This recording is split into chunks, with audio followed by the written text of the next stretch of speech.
adik comel merah di pipi, Saliha ucapkan selamat pagi. Assalamualaikum warahmatullahi wabarakatuh. Bertemankan kami seperti biasa hari Isnin sehingga ke hari Jumaat, dan hari ini hari Jumaat terakhir untuk Januari 2024. Minggu depan kita dah masuk ke bulan Februari. Hari ini anda bertemankan saya Izzu Yusof dan juga saya Nur Saliha Azmi. Saya terkejutlah juga Izzu kata Jumaat terakhir. bukan. Tapi bukan.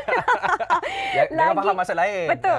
Lagi 4 hari nak masuk ke bulan Februari. Betul. Jadi saya harapkan orang kata masuk bulan baru, kita ada azam-azam yang baru dan visi yang baru untuk kita laksanakan sehabis baik, Izzu. Menyebut berkaitan dengan baru, pencapaian sejarah baru dah terlakar semalam apabila skuad Harimau Malaya kita, walaupun orang kata seri menentang Korea Selatan, tetapi ia satu pencapaian yang bermakna apabila Malaysia yang tewas kepada Jordan, tewas kepada Bahrain, tetapi seri dengan Korea Selatan membawa pulang 3 mata. Walaupun tidak layak ke kumpulan 16 terbaik, tapi dia bawa balik 3 mata dijaringkan pada semalam. Genting sebenarnya. Saat akhir saya tengok, stres. Tapi itu satu pencapaian yang cukup membanggakan. Tapi detailnya akan dikongsikan oleh rakan tugas kita dari Bilik Berita. Apapun yang kami mengucapkan tahniah dan selamat maju jaya kepada skuad Harimau Malaya. Nanti kita nantikan ketibaan beliau, semua tim Harimau Malaya di lapangan terbang KLIA untuk kita sambut mereka dengan penuh gilang gemilang. Trofi tak ada, tapi kita bawa bola je. Sama-sama kita sambut di KLIA ataupun kita ucapkan sekali lagi tahniah kepada semua pemain Harimau Malaya.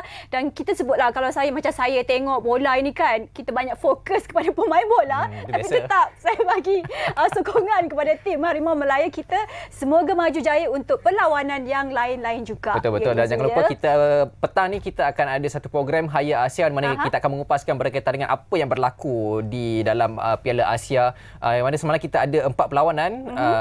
Tapi kita bukan saja nak fokus kepada Malaysia menentang Korea semalam, ada juga perlawanan-perlawanan lain boleh kita highlight. Kita nak tengok siapa lagi kumpulan yang dah mara ataupun layak menuju ke kumpulan 16 terbaik. Tapi macam biasa Saliha, kita ada portal, apa dia? Silakan.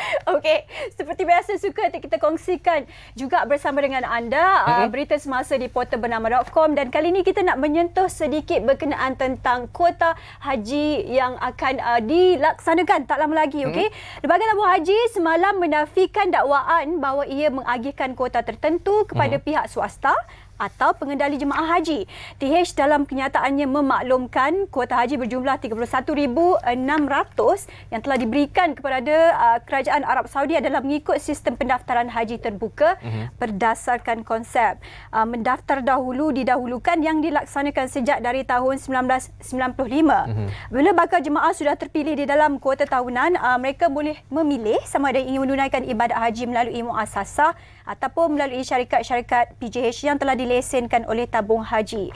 Tambahannya lagi, bakal haji yang memilih syarikat PJH adalah mereka yang berkemampuan untuk membayar Izzu lebih dari kos haji bagi mendapatkan perkhidmatan yang lebih baik dari muasasah. Betul. Dan kalau kita tengok, meskipun berlaku kenaikan peningkatan kos untuk mengerjakan haji pada kali ini, namun subsidi yang diberikan masih lagi tinggi untuk golongan B40 khususnya. Tapi ada juga tangga-tangga kita tengok B40, M40 dan juga T20 untuk kita tengok tangga-tangganya. Tapi walau bagaimanapun, kotanya tu diberikan dan diagihkan dengan adil dan saksama. Ya, okey. Dan seterusnya apa yang kita nak kongsikan lagi di portal.com? Kita sedia maklum beberapa negeri di Pantai Timur, di setengah kawasan, di Kelantan contohnya dah pun naik air, ada setengah kawasan dah pun buka semula pemindahan pusat pemindahan sementara PPS.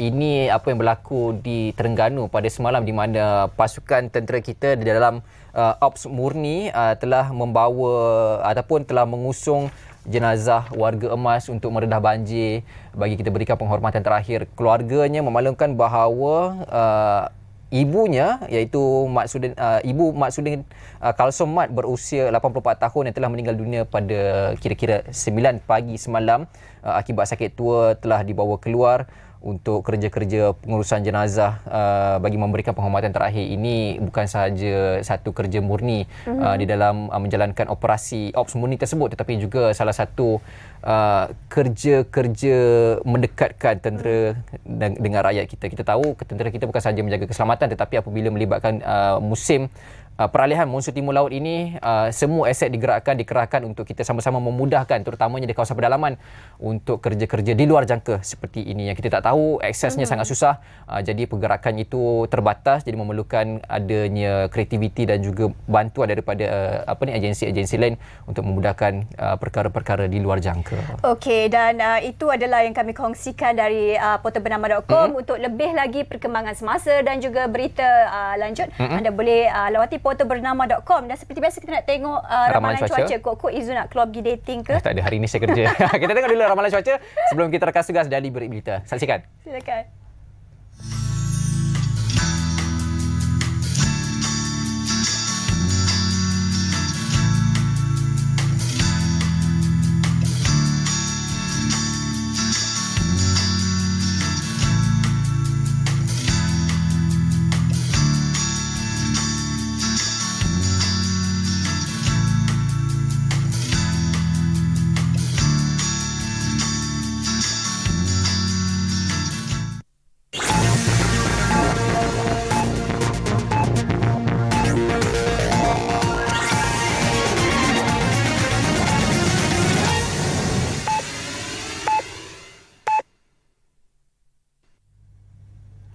Selamat pagi dari bilik berita bersama saya, Helina Palavi. Skuad Harimau Malaya mampu berbangga di Piala Asia 2023 apabila nyaris mengejutkan juara 2 kali Korea Selatan dalam aksi terakhir kumpulan E sebelum mencatat keputusan seri 3-3 sebentar semalam. Keputusan tersebut cukup untuk menyuntik kegembiraan buat peminat tanah air selepas Malaysia sebelum ini tewas dalam 2 aksi awal kumpulan bertemu Jordan dan Bahrain. Stadium Al-Janoub menyaksikan Korea Selatan membuka tirai jaringan menerusi pemain tengah Jeong Woo Jeong minit ke-21. Malaysia bangkit menyamakan kedudukan 1-1 6 minit selepas babak kedua bersambung menerusi gol Faizal Halim sebelum penalti Arif Aiman Muhammad Hanapi meletakkan Malaysia mendahului 2-1. Korea Selatan yang terdesak memburu kemenangan kembali mengikat kedudukan 2-2 berpunca jaringan sendiri penjaga gol negara Ahmad Shihan Hazmi Muhammad pada minit ke-83 sebelum mendahului 3-2 menerusi penalti pemain bintang Tottenham Hotspur pada masa tambahan. Kakala gergasi Asia itu seakan mampu mengutip 3 mata. Pemain gantian yang juga pemain naturalisasi Romel Morales muncul wira apabila menyumbat gol ketiga Harimau Malaya pada hujung masa tambahan sekaligus menghadiahkan 1 mata kepada Malaysia dalam kempen kali ini. Keputusan menyaksikan Korea Selatan kekal di tangga kedua kumpulan E dengan 5 mata, manakala Malaysia tidak pulang dengan tangan kosong selain boleh berbangga menghasilkan 3 gol ketika menentang pasukan ketiga terbaik di Asia.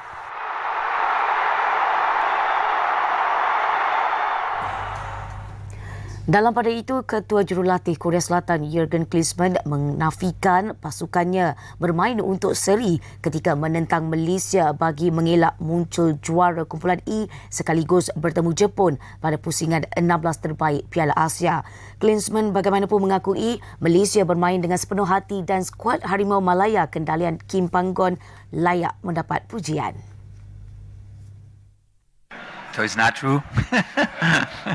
No, we don't want to avoid anybody. We want to go from game to game, respect the next opponent, which is Malaysia, who learned a lot from their first game, played much better their second game, and have a lot of quality in there. So we respect that. We expect a very difficult game tomorrow with Malaysia. Whoever comes after that, is not important today. Now we can talk about that tomorrow night after the game.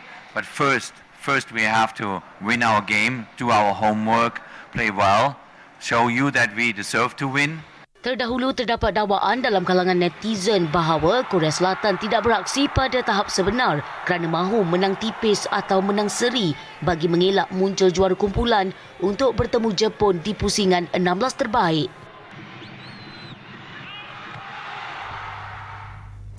Yang di-Pertuan Agong Al-Sultan Abdullah Riayatuddin Al-Mustafa Billah Shah berkenan menyaksikan tayangan perdana dokumentari khas berjudul Menjunjung Kasih Tuanku terbitan Bernama TV di Istana Negara malam tadi. Seri Paduka berkenan menonton dokumentari mengisahkan pemerintahan baginda selaku Yang di-Pertuan Agong ke-16 bersama Raja Permaisuri Agong Tunku Azizah Aminah Maimunah Iskandariah ketika bersantap selepas majlis bacaan Surah Yasin, tahlil dan doa selamat di Surau Utama Istana Negara. Dokumentari khas berdurasi 30 minit itu ditayangkan pada layar skrin di ruang santapan istana dengan ditonton kira-kira 300 tetamu. Sebelum berangkat pulang, Al-Sultan Abdullah sempat memberi reaksi positif ketika ditanya mengenai dokumentari khas berkenaan. Dokumentari khas itu antara lain mengisahkan tentang penerimaan rakyat jelata sepanjang bersemayamnya Yang di-Pertuan Agong termasuk ketika Seri Paduka berada di lapangan bersama rakyat mahupun ketika jelajah mengelilingi Malaysia serta majlis undangan rasmi bersama pemimpin negara. Selain itu, sisi Yang di-Pertuan Agong yang pelbagai termasuk ketika bersantai di samping kerabat atau ketika berangkat menghadiri mesyuarat Majlis Raja-Raja termasuk ketika berangkat membuka parlimen turut dipaparkan dalam dokumentari khas berkenaan. Tayangan dokumentari itu mula disiarkan Khamis sehingga 30 Januari menerusi beberapa siaran ulangan iaitu 26 Januari 10 pagi dan 3.30 petang, 27 Januari 8.30 malam, 28 Januari 12.30 tengah hari, 29 Januari 10 pagi dan 30 Januari pada 6 dan 11.30 pagi. Mana yang boleh tolong? Sekian dari Bilik Berita. Salam hormat.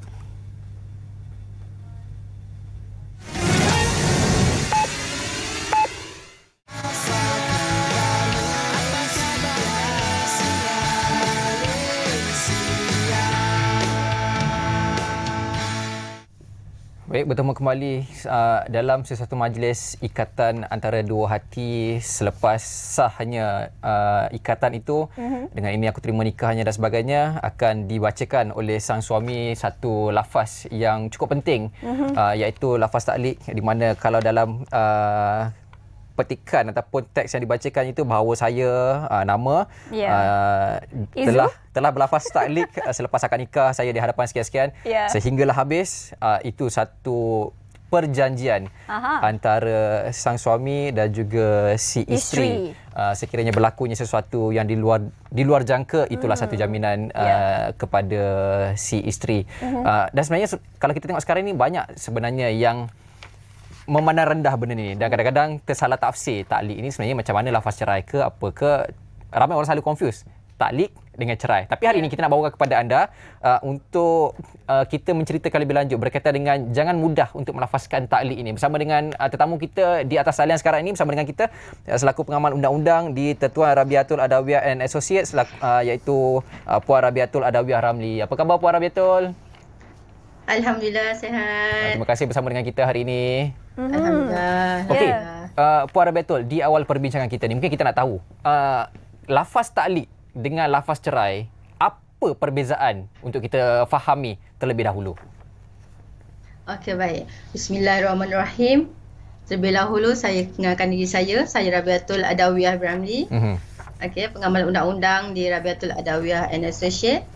Okay, terima kasih juga kepada pihak bernama atas jemputan. Sama-sama. Dan tajuk ini tajuk yang sangat hangat lah untuk yang sekarang.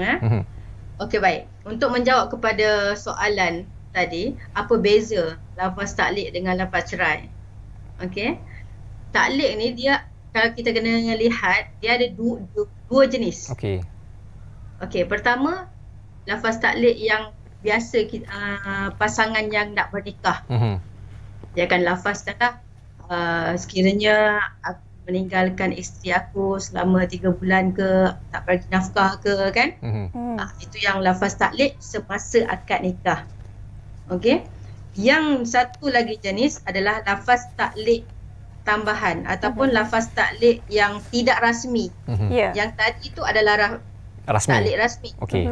Yang sekarang ni adalah lafaz taklik yang tidak rasmi, yang mana dibuat oleh suami untuk mencegah pasangan dari melakukan satu-satu perkara yang mungkin akan mendatangkan kesan buruk pada keluarga. Okey, jadi sebagai contoh, jika engkau jumpa lagi lelaki ni sekian-sekian, si fulan, maka jatuh talak 1. Ya. Okay. Kita rujuk semula kepada yang talak taklid rasmi tadi. Okey.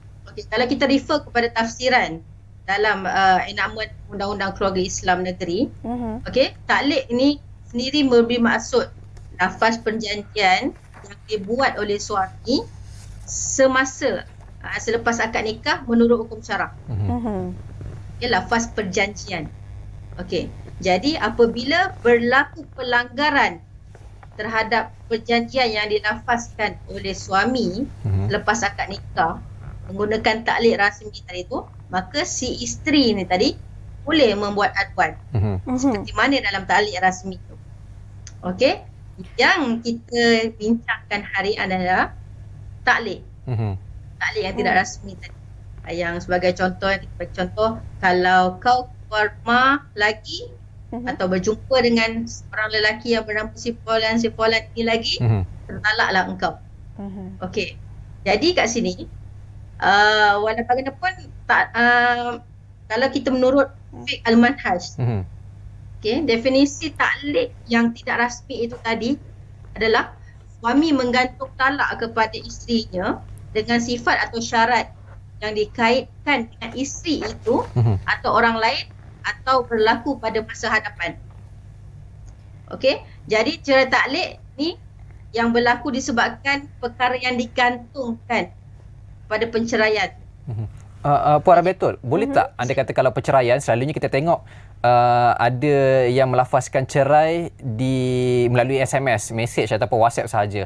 Which is kalau itu pun kita tengok kepada detailnya boleh jadi sah dan boleh jadi tak sah. Taklid sekiranya disampaikan melalui bentuk tulisan, sah ataupun tidak taklid tu? Okey, berkenaan direct kepada soalan sah ataupun tidak, hanya pihak mahkamah sahaja yang boleh sahkan.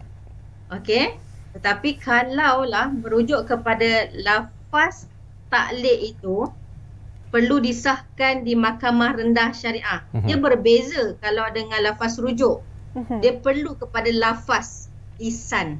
Okey, faham. Tapi kalau lafaz taklid ini iaitu yang berbaur kepada perceraian, dia boleh jadi melalui orang lain yang menyampaikan, boleh jadi melalui WhatsApp seperti mana sekarang, boleh jadi atas setujuan bersama suami isteri itu. Kan biasa kita dengar kalau suami ni buat lagi. Ya. Maka ceraikan kau ataupun automatik kau akan jatuh. Okey, jadi ini yang perlu disahkan di mahkamah. Okey. Jadi Puan Rabiatul, kalau kita melihatlah dalam sesebuah perkahwinan itu, orang kata apa, kebahagiaan, kegembiraan tu mungkin di awal-awal saja, kemudian mungkin tahun-tahun yang berikutnya muncul salah faham, pertelingkahan dan sebagainya. Jadi kita lihat situasi sekarang ini, lafaz taklid itu begitu mudah dilafazkan. Jadi pendapat Puan Rabiatul sendiri. Okey, baik.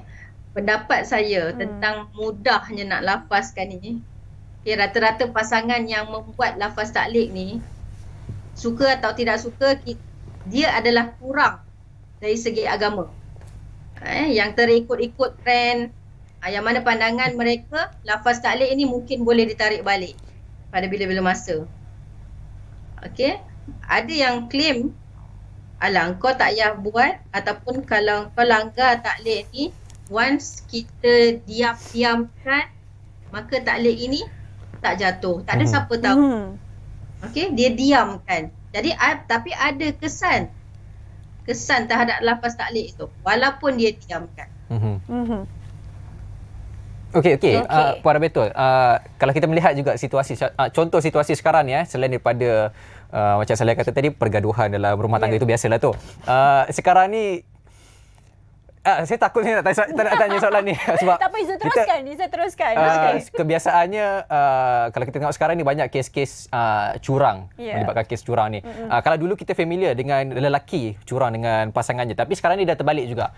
Perempuan pun kadang-kadang curang dengan lelaki. Tapi anda kata sekiranya si isteri tak puas hati dengan tindakan suami yang curang belaka, main skandal dan sebagainya, boleh tak dikatakan kalau abang buat sekian-sekian jatuh taklid? Maka Setuju ataupun tidak? So macam tu contoh konversasi dengan si suami. Boleh ataupun tidak situasi begitu dikatakan sebagai taklid? Okey, macam yang saya bagi tahu tadi. Okey, lafaz taklid itu boleh dibuat direct daripada kehendak suami itu sendiri ataupun isteri. Maknanya persetujuan di antara suami dan isteri. Tak lain tak bukan, dia ada sebab kenapa lafaz taklid itu dibuat. Maknanya dia menggantungkan talak dia tu. Maknanya sah lah, cuma melibatkan persetujuan kedua-dua pihak. Sah kena pergi ke mahkamah syariah. Okay. Kena juga. Apa-apa pun kena rujuk ke mahkamah jugalah. Yang isunya sekarang rata-ratanya diamkan. Lebih parah lagi kalau ada yang dia bukan berkeahlian, tapi mungkin mendengar kata ustaz-ustaz ataupun ketua kampung ataupun ayah mertua sendiri yang mengatakan tak apa, dah langgar, kau rujuk je terus. Dia boleh, memang benda ni berlaku. Dia rujuk. Setelah bertahun-tahun lahir anak kan, itu jadi kesan yang lain. Okey, jadi Puan, ada juga jenis lafaz taklid dilakukan dalam mahkamah dan juga yang di luar mahkamah. Jadi apa bentuk-bentuk lafaz taklid yang boleh berlaku di luar mahkamah? Mungkin boleh berkongsi dengan kita pagi ini. Okey, lafaz taklid yang boleh berlaku. Kalau kau keluar rumah, tertalaklah kau. Okey, atau kalau kau berjumpa lagi dengan mamat tu tanpa pengetahuan aku, maka tertalaklah. Atau lebih hebat lagi, kalau kau buat vaksin, jatuh talak. Jadi benda-benda itu ada sebab dan syarat suami itu melafazkan taklid itu.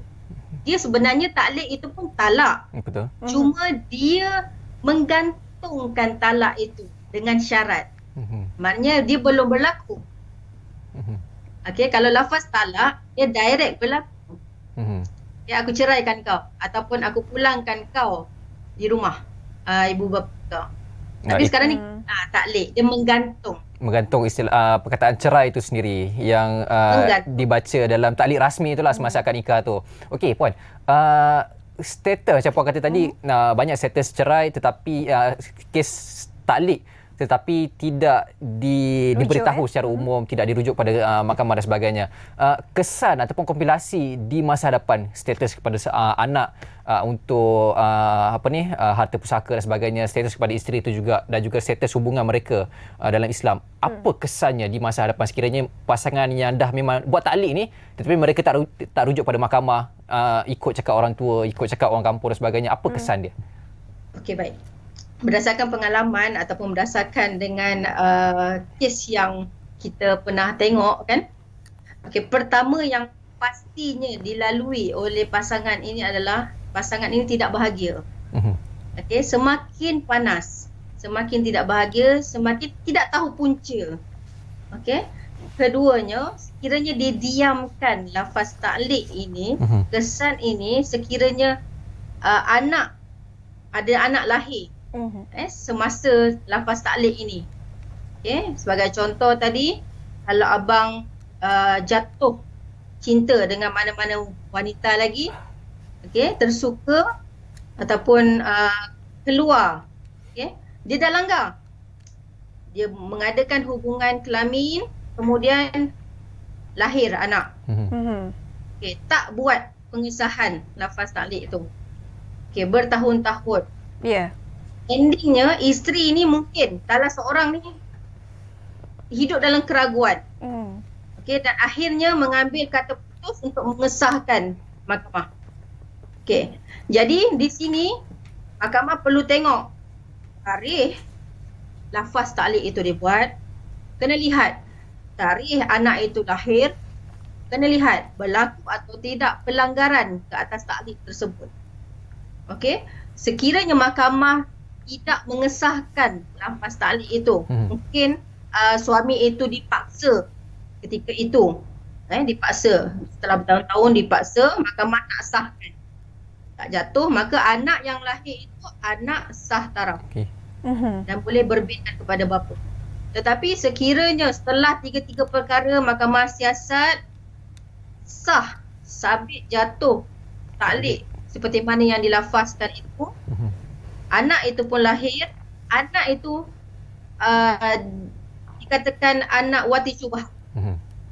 Wati syubhah kerana kalau kita nak kata anak tak sah taraf, tak sesuai. Sebab anak tak sah taraf hanya sinonim kepada keadaan di luar pernikahan. Sekarang ini pihak-pihak itu telah bernikah secara sah. Cumanya mereka ini meyakini yang mereka ini masih suami isteri. Okey. Baik, Puan Rabiatul berkenaan tentang media selalu juga melaporkan perkahwinan menurun dan kes penceraian meningkat. Kenapa Izu? Tanya saya jadi tak tahu. Saya tanya kepada Puan Rabiatul berkenaan tentang situasi ini juga, dan kita merujuk kembali isu hari ini yang kita sebutkan berkenaan tentang lafaz taklid. Jadi bagaimana Puan melihat kesedaran rakyat Malaysia berkenaan tentang situasi seperti ini, Puan? Okey, baik. Tentang situasi kini perkahwinan menurun, perceraian meningkat. Okey, pada pandangan saya, perkahwinan menurun itu asalnya nikah itu mudah. Okey. Ada yang menganggap benda itu susah. Jadi jadilah penurunan dari segi pernikahan. Sebagai contoh, nak grand, nak itu, jadi tertangguhlah pernikahan tu. Okey, yang mana perceraian meningkat pula adalah kerana ilmu lah, kurang ilmu terhadap kesan-kesan dah bernikah, lepas tu sembrono nak buat lafaz cerai, melainkan memang tak ada jalan lagi dah. Walaupun talak itu satu perkara yang Allah tidak suka, perkara halal yang Allah tidak suka, tetapi memudaratkan diri lebihlah Allah tidak suka. Jadi talak itu memang sesuai lah, dah boleh digunakan. Cumanya punca kepada penceraian yang meningkat ini adalah kerana mengambil lewa, sambil lewa tentang hukum, tidak upgrade tentang ilmu nikahan. Okey, tidak upgrade. Ketiga, terlalu mengikut emosi. Suami isteri tak beralah. Okey, tetap dengan ego masing-masing. Ini yang benar, awak je yang betul. Okey, tak dengar kata orang dan tak nak datang kaunseling. Dia tak nak mencari sesuatu yang boleh membahagiakan diri. Okay. Jadi terima kasih banyak Puan Rabiatul atas perkongsian kita mengenai topik kita jangan mudah lafaz taklid. Sebenarnya lafaz taklid itu dua perkataan, tetapi intipati maksud di sebalik lafaz taklid itu besar, dan macam yang saya kata tadi, perkahwinan menurun, perceraian meningkat, itu satu kerisauan yang membimbangkan juga. Jadi terima kasih kita ucapkan kepada Puan Rabiatul atas perkongsian kita pada hari ini. Kita nak tolak tepi sekejap topik lafaz taklid ni. Kita nak tenang-tenang dulu, kita nak berehat seketika, jangan ke mana-mana, kembali selepas ini. Kembali.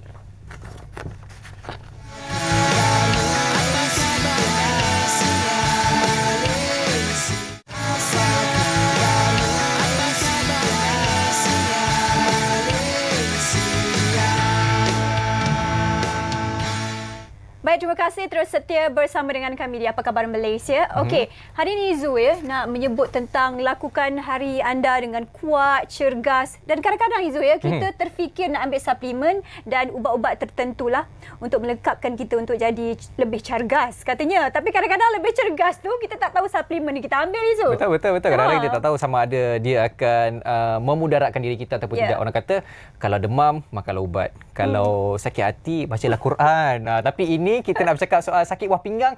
Kita nak kena jumpa siapa? Kita ada tetamu dia di studio. Siapa dia hari ini, Saliha? Dan di studio bersama dengan kita hari ini ada tetamu istimewa yang kita nak bercakap dan berbincang sedikit berkenaan tentang keadaan penyakit buah pinggang kronik, iaitu Dr. Azrin Shazrin Adnan, pakar perunding nefrologi dan juga perubatan Ara Damansara Medical Center. Assalamualaikum, selamat pagi doktor, apa khabar hari ini? Waalaikumsalam. Terima kasih. Sama-sama doktor. Sama-sama. Okey. Baik, mungkin permulaannya inilah kita nak tahu secara ringkas dahulu apa itu penyakit buah pinggang kronik, doktor, silakan. Ya, okey. Terima kasih. Terlebih dahulu saya nak ucapkan terima kasih lah kerana sudi jemput saya pada pagi ini untuk share a bit about masalah buah pinggang kronik. Penyakit buah pinggang kronik ni nama tu pun dah kronik dah. So bila public dengar kronik ni something serious lah. Of course, yes, betul. Kronik is something serious. Bila berlaku penyakit buah pinggang kronik ni disebabkan berbagai sebab, berbagai faktor, dia menggambarkan situasi di mana buah pinggang ni macam dia dah susah nak balik kepada sedia kala, keadaan asal. So selalunya doktor pula kita akan tengok few parameters dan kita decide betul rosak ke tidak ni, kita bagi 3 bulan. The first time patient datang, kita bagi tempoh 3 bulan. Dalam masa 3 bulan tu kita pantau dan at the end, penghujung 3 bulan ni, kita akan buat keputusan betul. Ini memang sakit buah pinggang kronik, dah tak boleh patah balik dah. Dari kerosakan dah berlaku. Di awal pemeriksaan tu, biasanya pesakit yang datang periksa buah pinggang, macam mana simptom-simptom dia yang ditunjukkan? Okey. Malangnya lah masalah kita sekarang ni, orang bila sakit buah pinggang kronik ni dia tak ada simptom pada peringkat tertentu. Sakit buah pinggang kronik ada 5 peringkat. Peringkat 1, 2, 3, 3A, 3B, 4, 5. Yang peringkat serius memang perlu dialisis is peringkat 5. Masalah yang berlaku di masyarakat kita, pada peringkat 3, peringkat 1, 2, 3 memang tak ada simptom, nothing. You don't have symptom at all. Tak sakit-sakit, tak ada apa-apa. Okay, I'm perfectly okay. Adalah kadang-kadang demam here and there kan, rasa badan sakit sana sini, tapi sebenarnya you dah ada masalah buah pinggang kronik. Salah satu yang sangat obvious presentation sakit dia mula start rasa pagi mual. Okay, kalau perempuan tu different story lah, you have to check the UPT kan kalau reproductive age group. Tapi bila rasa mual dan kaki dia start bengkak. Lepas tu dia bila naik tangga, selalu I okey je, naik 2-3 tingkat lari okey je. Suddenly I rasa macam sikit, rasa lemah, letih, nak balik terus battery flat, terus tidur. So be careful. Of course ada banyak punca sebab masalah macam ni, tapi salah satunya yang penting kita kena pastikan adalah masalah buah pinggang kronik. Dan simptom ni cuma datang ujung-ujung bila dah nak kena dialisis. So bila you might be walking in the street at 1, 2 or 3A, you okay. So yang ini yang kita kena cek darah, buat ultrasound, cek buah pinggang dan sebagainya. Ada few test kita kena buat. Jadi kita sendiri yang kena orang kata pecakna dan prihatin dengan keadaan sendiri, terutama waktu pagi abang bangun tidur tu keadaannya. Okey doktor, bercakap tentang penyakit buah pinggang kronik ini juga, sebagai seorang wanita ataupun wanita juga sekarang suka mengambil suplemen gebu. Lelaki pun suka ambil suplemen. Lelaki juga. Betul Izu. Suplemen gebu lah, putih lah, kesihatan dan sebagainya. Jadi apa pendapat doktor tentang adakah suplemen ini juga memberi kesan kepada buah pinggang ataupun bagaimana? Okey, yang ini yang membimbangkan. Sebab kalau kita anytime it's just with your phone, kita at the tip of fingers kita boleh tengok, I rasa macam I nak something strong lah. So you Google apa yang ada ubat semua dan sebagainya kan. Tapi tanpa kita menyedari sebenarnya kita tak ada simptom tu lagi. Mungkin kita peringkat 3A contoh sakit buah pinggang, dan kita rasa kita nak ambil suplemen sesuatu benda yang kita rasa senang dapat within our reach, dan kita tak sedar sebenarnya setengah-setengah suplemen tu tak sesuai untuk kita. Contoh masa COVID hari tu, ada diwawarkan betul ambil vitamin C prevent you, it boost up your immunity. Tapi ada patient nak ambil sampai 1 biji 3 kali 1 hari. So you take too much of vitamin C, you promote stone, batu karang. So you akan invite another problem tanpa you menyedari. Tapi kalau katakan sebenarnya diam tak diam, you sebenarnya ada masalah penyakit buah pinggang kronik peringkat 3 atau 3B, 3B. So you ambil something yang akan merosakkan lagi buah pinggang you. So that's not good. Jadi kalau nak ambil suplemen, you kena tahu dulu diri you ni kat mana. Where you are you really healthy? So kalau you healthy, then consult, tanya doktor, I have got this problem, kita check, okay, you perfectly healthy, you boleh ambil this supplement. Dan kenapa you kena this supplement? Because you punya vitamin D low ke, kita dah ada parameters. Dan bila you buat sesuatu tu, you kena ada matlamat. Macam sekarang patient datang, katalah contoh, vitamin D dia rendah. So bagi vitamin D. So lepas 6 minggu, 2 bulan, check level dia balik. Dah normal. Do I need still to take it? How do you feel? Are you okay already? So kita mungkin berhenti. Tak perlu nak teruskan ataupun ambil berkala. Macam mana kita nak tahu ingredient ataupun kandungan bahan-bahan dalam vitamin, suplemen dan sebagainya ni sesuai untuk buah pinggang kita terima? Macam mana kita nak tahu? Sebab macam doktor kata tadi, setiap individu badan dia terima berbeza-beza. So macam mana kita nak tahu benda ni? Dia ada satu konsep that now being promote in globally in medicine. Kita panggil personalized medicine. Masalah kita ni ada gene, kita ada certain response on certain drugs treatment. Jadi suplemen yang ada di pasaran, malangnya ada yang tak declare betul-betul kandungan dia. Ditulis ya betul. Tapi sebenarnya ada logam berat. Sebenarnya ada benda lain. Sebenarnya ada steroids. So yang sebenarnya dia tak declare. Jadi bila pesakit ambil, pesakit jadi mangsa. Jadi bila kita sebagai doktor, pesakit ada setengah pesakit dia tak suka cerita. Samalah kadang-kadang masa COVID dulu, I okay. Tiba-tiba tanya kat rumah semua dah kena COVID. Dia datang klinik, so dengan doktor-doktor kena COVID. Betul. Jadi sama juga dengan kes macam ni. Bila kita perhatikan betul-betul, bila kita check darah dia, something is not right. Patient ni muda lagi. Contoh, saya bagi example. Baru ni ada patient saya, badan ada 3-4 packs, sado. Very, kalau tengok tu, okay, you'll be doing a lot of workout lah. Tapi bila tengok result creatinine, kidney function dia, quite bad. So, bila kata, you mungkin ada sakit bawah pinggang. I mean, kita pun klinik sakit pakar bawah pinggang kan. So, dia kata, dia tak tahu kenapa doktor lain refer dia ke jumpa saya. Saya kata, because your result is not normal. So bila kita kata result dia tak normal, dia rasa macam it's some form of argument pada kita pula, because I don't feel anything. I'm doing my workout every day. Elok, sihat, tak apa pun, okay. I got 3 packs. Not like you. Okay, I'm okay with that lah. Tapi bila tengok, I mean, you're taking very high protein diet supplement, and then dia pun ambil vape. So studies have shown that when you take high protein diet with certain element of this vape, dia akan rosakkan bawah pinggang. Maknanya dekat situ suplemen pun confused. Dia bercelaru, aku nak masuk yang mana ni. Tapi tak apa doktor, kita nak sambung lagi kita punya kerancakan perbincangan kita pasal buah pinggang ni. Kita berehat dulu, jangan ke mana-mana. Kembali selepas ini.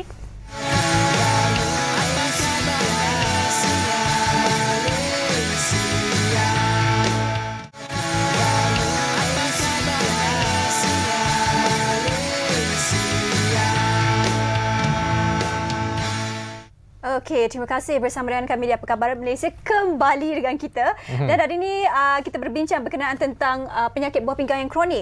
Tadi saya bercakap dengan Izul lah, saya jenis yang pemakan. Suka makan macam-macam. Tapi badan kurus, kita maintain. Itu tak tahu rahsia di sebalik ni, rahsia. Okey, soalan. Apa dia Saleha? Okay, soalannya kita nak tanya berbalik kepada doktor kita. Doktor, bagaimana kepada contohnya orang seperti saya ataupun mungkin yang di luar sana lah ya, yang sukar nak amalkan diet-diet tertentu. Apa diet yang terbaik kita nak jaga kedua-dua buah pinggang kita, doktor? Okay, very good question lah Saleha. Soalan ni sangat mencabar, especially bila kita keadaan ekonomi sekarang memaksa orang buat 2-3 kerja at times. So bila kita balik dah lambat, dah lewat, so you cannot avoid, tak macam zaman kita dulu mak dengan ayah masak, I mean, you know, your parents masak kat rumah dia, you ada masa nak masak. Sekarang ni banyak kita makan fast food, kita banyak makan mamak, you know, those kind of things kan.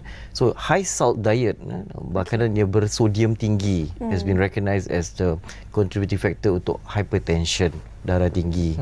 So darah tinggi ni sebenarnya salah satu punca utama sakit buah pinggang. Okay. Of course, kalau tengok statistics, the number one is diabetes lah. So when you go off, balik lewat kadang, lepas you makan, you mesti tak tidur. Because besok 6 o'clock you have to go back to work.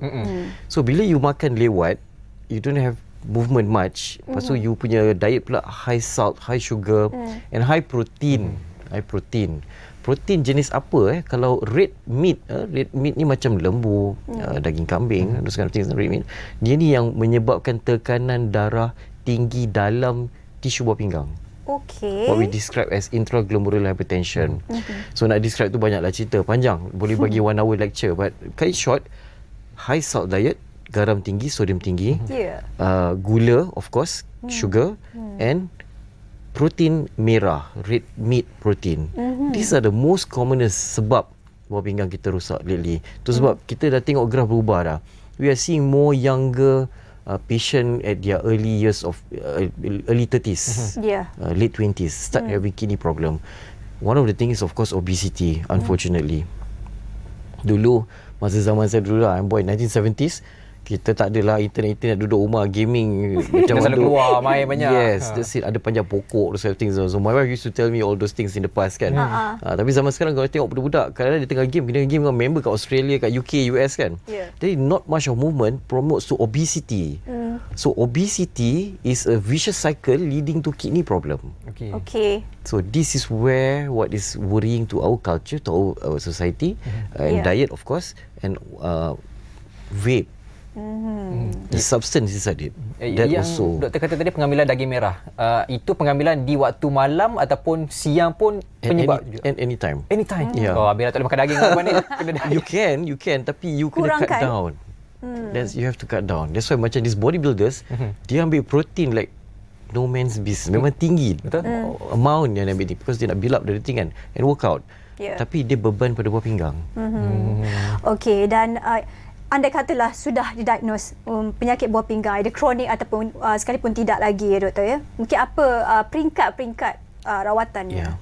Okay, kita bila pesakit datang pada kita akan of course macam biasa doktor pakar, semua doktor same thing. Symptoms ada tidak penyakit buah pinggang kronik. Okay. Physical examination, bila kita examine patient, kita tengok keadaan dia. Adakah dia sebenarnya kalau orang sakit buah pinggang ni kita tahu, kita tengok wajah dia hilang seri dia. Dia pucat. Anemia, HB is low. So dia nampak letih. So from there kita dapat an idea mungkin dia ada sakit buah pinggang kronik. Mungkin. So blood investigation.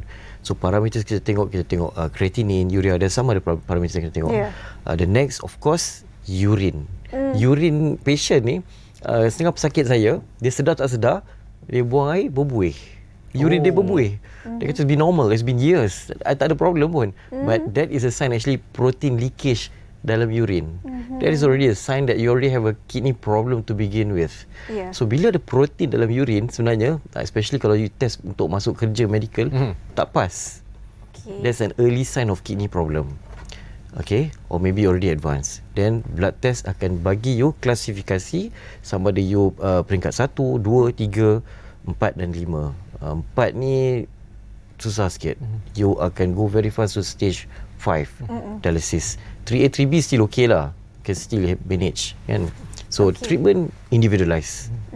Okey doktor, selain daripada kencing buih, apa lagi tanda-tanda yang fizikal yang boleh kita tengok yang kita ni mungkin penghidap kita ada masalah buah pinggang, 3A, 3B mungkin 4, 5 kita tak tahu. Dia bergantung pada ni bergantung pada your presentation. Kalau you dah datang peringkat 4, normally you memang dah letih dah. You nampak very lemah tubuh badan. Anemia is already there. Darah merah HB you mungkin dalam 8, rendah. Tenaga dah tak kuat dan sebagainya. So the symptom is more obvious. Cuma bila 3 ni susah sikit. Kadang-kadang dia tak ada apa-apa pun. Dia feel better. Okay, dia tak ada masalah. Dia ambil vitamin sikit, dia pergi kat Watson beli multivite sama benda, I'm okay because dah ada ambil B complex, folic acid, iron. Dia dah top up dia punya HB. So dia rasa dia dah okay. Tapi sebenarnya kenapa you tak jadi okay in the first place? We never investigated. Mencegah lebih baik daripada mengubati. Kita sentiasa berulang kali mengingatkan ya doktor ya. Sebagai seorang doktor juga, pengalaman doktor sendirilah. Orang kata apa, kategori mana yang biasa datang berjumpa doktor, kebanyakannya kategori itu ataupun yang sudah yang kategori yang semakin teruk ataupun bagaimana pengalaman itulah sendiri. Dia. Kita klinik pakar buah pinggang. So selalunya kita ni referral daripada doktor-doktor accidental finding ataupun patient tu memang dah teruk baru refer kat kita. Jadi tahap kesedaran public masyarakat kita sangat rendah lagi. That's why kalau supplement everything macam goreng pisang panas, but knowing that after years of taking benda-benda yang kita tak tahu apa kandungan dia, buah pinggang kita rosak. Jadi itu yang jadi masalah. So from my experience, most of the time datang dah lambat. Jadi keadaannya perlu ataupun tidak suplemen tu ataupun perlu dikurangkan untuk kesihatan kita, badan kita sendiri, doktor. Pendapat doktor sendiri. Okey, saya bagi contoh. Saya sendiri pun kadang-kadang macam suplemen memang kita kena bagi juga patient. Contoh yang paling dekat vitamin D. Some patient vitamin D dia low. You kena bagi suplemen vitamin D. We do give. But it is a vitamin D. Tak ada benda lain dah. Okey. Satu lagi contoh. Kita bagi omega 3 fish oil. We do give that. Tapi kita kena tengok setengah pesakit, because fish oil is helpful in my patient yang ada sakit buah pinggang, IgA nephropathy contohnya. Some studies Japanese have done that study. Dia kurangkan protein dalam urin. Lagi kurang protein dalam urin, lagi panjang lifespan buah pinggang. Tapi this supplement interact dengan ubat yang kita bagi. Contoh, dia ambil ubat cair darah, aspirin atau cariprin. Bila dia ambil fish oil, tanpa dia sedari, dia ingat baguslah fish oil ni. Omega 3, protect the heart. Dia cepat bleeding. Pendarahan mudah berlaku. So don't take anything over the counter. Don't take anything that you feel like you nak terus swallow without finding out, am I okay for that or not? Do I have a guide anyone to be referred to or not? So that's where how doktor buah pinggang, doktor ni semua primary care physicians, GPs ni bantu you. Maknanya asasnya tu kita kena buat screening, medical screening, medical check up. Sentiasalah. Kita tahu secara ringkasnya di hujung perbincangan kita. Nasihatlah kepada mereka di luar sana, macam doktor kata tadi, kesedaran kita masih lagi rendah dengan statistik yang agak membimbangkan setiap tahun meningkat. Nasihat doktor kepada anak muda di luar sana. Okey. Nanti saya cakap lepas ni kena bash. Tapi the most general, nombor satu, just know yourself. Kenali diri anda. So how do I know myself? Am I healthy or not? Do your health screening. Especially when you're in your 40s lah, late 30s lah now. I dulu so advise more than 40 years old. I would say maybe late 30s you should start doing something lah. Okay, health screening number 1. Number 2, tanya juga adik-beradik, you ada risk factors tak? Family, mak ayah ada diabetes, hypertension tak? Bila diorang ada, automatic is your gene. You will get it. And number 3, jangan ambil suplemen ataupun ubat tanpa consult doktor. Because now it's very accessible. Over the counter drugs. Pergi farmasi beli, murah. Tapi you don't know it's okay or not for you. There is no pemantauan. Mana dekat asasnya dekat situ, sebelum kita putih, kita jumpa doktor dulu. Betul. Kenali diri anda, cintai diri anda, bukan cintai pasangan je tau Izu. Okey, terima kasih kita ucapkan kepada Dr. Azril Shazril Adnan selaku pakar perunding nefrologi dan juga perubatan arah Damansara Medical Center. Terima kasih doktor berkongsi dengan kita mengenai topik kita, ubat punca buah pinggang rosak, dan diterangkan secara lanjut dengan doktor tadi. Harapnya adalah kesedaran bukan sahaja untuk diri kita sendiri, tetapi juga orang di luar sana sedar untuk menjaga buah pinggang kita. Memanglah manusia boleh hidup dengan sebelah buah pinggang, tapi jagalah. Kita bawakan kepada anda banyak perkongsian yang kita harapkan dapat memberikan informasi dan juga manfaat buat anda semua menonton kami sejam bersama saya Saniha Azmi dan juga Izu. Saya Izu Yusof. Kita jumpa lagi minggu depan. Assalamualaikum. Sampai jumpa lagi. Bye.